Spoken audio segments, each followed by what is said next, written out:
જય હિન્દ મિત્રો, આજના વિડીયોમાં આપણે ગાલા એસાઇનમેન્ટ બુક 2026 ધોરણ 12 વિષય સમાજશાસ્ત્ર વિભાગ સી પ્રશ્નપત્ર 1 સંપૂર્ણ સોલ્યુશન કરવાના છીએ. તો વિડીયોમાં એન્ડ સુધી બન્યા રહેજો. ચાલો આપણે વિડીયો શરૂ કરીએ. પ્રશ્ન નંબર 31, ભારતમાં કઈ કઈ વિવિધતા જોવા મળે છે? ભારતના લોકોની રહેણીકરણી, જીવનશૈલી, પહેરવેશ, આર્થિક પ્રવૃત્તિ, રિવાજો, ઉત્સવો, તહેવારો, ભાષા, તીર્થધામ વગેરે અનેક પ્રકારનું સાંસ્કૃતિક વૈવિધ્ય જોવા મળે છે. ભારતમાં વય જૂથ, લિંગ પ્રમાણ, ગ્રામીણ અને શહેરી વસ્તી પ્રમાણ, સાક્ષરતા, ધાર્મિક જૂથો, ભાષાકીય જૂથો, જાતિ પ્રમાણ, જન્મ પ્રમાણ, મૃત્યુ પ્રમાણ, સ્થળાંતરિત લોકોનું પ્રમાણ વગેરે વસ્તી વિષયક વૈવિધ્ય જોવા મળે છે. ભારતમાં જગતના મુખ્ય તમામ ધર્મના નાગરિકો વસવાટ કરે છે. દરેક ધર્મ પોતાની આચારસંહિતા ધરાવે છે. દરેક ધર્મના લોકો તેમના ધર્મસ્થાનો, ધર્મગ્રંથો, ધાર્મિક તહેવારો અને વ્રતો અનુસાર પોતાની જીવનશૈલી રચે છે. આમ ભારતમાં ધાર્મિક વૈવિધ્ય જોવા મળે છે. પ્રશ્ન નંબર 32, ભારતના નાગરિક એવોર્ડ કયા કયા છે? ભારતના નાગરિક એવોર્ડ ભારત રત્ન, પદ્મ વિભૂષણ, પદ્મભૂષણ, પદ્મશ્રી વગેરે. ધાર્મિક પુસ્તક કલ્પસૂત્ર કઈ કઈ બાબતોને અધિક મહત્વ આપે છે?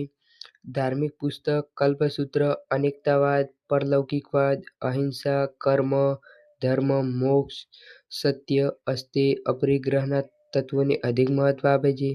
ઉપરાંત આત્મા, કર્મનો સિદ્ધાંત અને જીવન મૃત્યુ તથા ઉપવાસને સ્વશુદ્ધિ માટેની તપસ્યા ગણે છે. વૈચારિક શુદ્ધિ માટે માનસિક શિસ્તને અધિક મહત્વ આપે છે. ત્યાર પછી પ્રશ્ન નંબર 35, મંડળ પંચે સામાજિક અને આર્થિક પછાતપણું નક્કી કરવા કયા 3 વિભાગમાં માપદંડ દર્શાવ્યા? 1. સામાજિક માપદંડ, 2. શૈક્ષણિક માપદંડ અને 3. આર્થિક માપદંડ. ત્યાર પછી પ્રશ્ન નંબર 36, ગુજરાત રાજ્યમાં અનુસૂચિત જાતિઓમાં સૌથી વધુ વસ્તી ધરાવતું મુખ્ય જાતિઓ કઈ કઈ છે? 1. મહાયવંશી, વણકર, 2. પાંભી, રોહિત, 3. વાલ્મીકી, મહેતર, રૂખી, 4. મેઘવાર, મેઘવાળ. ત્યાર પછી પ્રશ્ન નંબર 37, મહિલા કલ્યાણલક્ષી કાનૂનમાં કોઈ પણ 5 નામ લખો. 1. Factory act, 2. કામદાર રાજ્ય વીમા કાનૂન, 3. બીડી અને સિગારા કામદાર કાનૂન, 4. સમાન વેતન ધારો, 5. કૌટુંબિક અદાલત કાનૂન. ત્યાર પછી પ્રશ્ન નંબર 38, સુશીલા પારીખના મતે મહિલા સશક્તિકરણની વ્યાખ્યા આપો.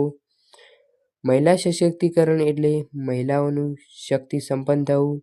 શક્તિ અને સાધન બંને જીવનની ગુણવત્તા સાથે જોડાયેલી અવધારણાઓ છે. ત્યાર પછી પ્રશ્ન નંબર 39, ઉદારીકરણ એટલે શું? ઉદારીકરણ એટલે સરકારની ઉદ્યોગોની સ્થાપના અને વિકાસ અંગેની હસ્તક્ષેપ વગરની નીતિ. ઉદારીકરણ એ વૈશ્વિકીકરણની પ્રક્રિયાની પૂર્વ શરતરૂપ છે અને ઉદારીકરણ માટે ખાનગીકરણ અનિવાર્ય પ્રક્રિયા છે. ત્યાર પછી પ્રશ્ન નંબર 40, સંચારની વ્યાખ્યા આપો. એડવર્ડ એવરીના મતે સંચાર એ માહિતી, વિચારો અને વલણોને એક વ્યક્તિથી બીજી વ્યક્તિ સુધી પરિવર્તિત કરવાની કલા છે. એના બદલામાં બીજી વિદ્યુત જોશીના મતે વ્યક્તિ પોતાની વિચારો, લાગણીઓ, ઉર્મિઓ, ઈચ્છાઓ કે ઇન્દ્રિયગત અનુભવો જેવી આત્મલક્ષી માનસિક અમૂર્ત બાબતોને ભાષા કે અન્ય કોઈ અર્થપૂર્ણ માધ્યમ દ્વારા બીજી વ્યક્તિમાં પ્રત્યાયિત પ્રસારણ કરે તે પ્રક્રિયાને પ્રત્યાયન તરીકે ઓળખવામાં આવે છે. ત્યાર પછી પ્રશ્ન નંબર 41, નિસ્બેતે આપેલી સામાજિક આંદોલનની વ્યાખ્યા આપો.